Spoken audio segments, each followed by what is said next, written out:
பொன்னே உன் கடிதத்தை பூவாலை திறக்கின்றேன். விரல் பட்டால் உந்தன் ஜீவன் காயம் படுமல்லோ.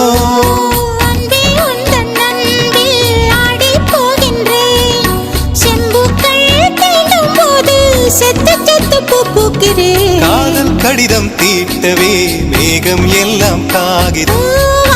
நீளம் கொண்டு வா பேனாமையோ தீர்ந்திடும். சந்திரனும் சூரியனும் மஞ்சள்காரர்கள். இரவு பகல் எப்பொழுதும் அஞ்சல் உன்னை சேர்ந்திடும். காதல் கடிதம் தீட்டவே மேகம் எல்லாம் காகிதம்.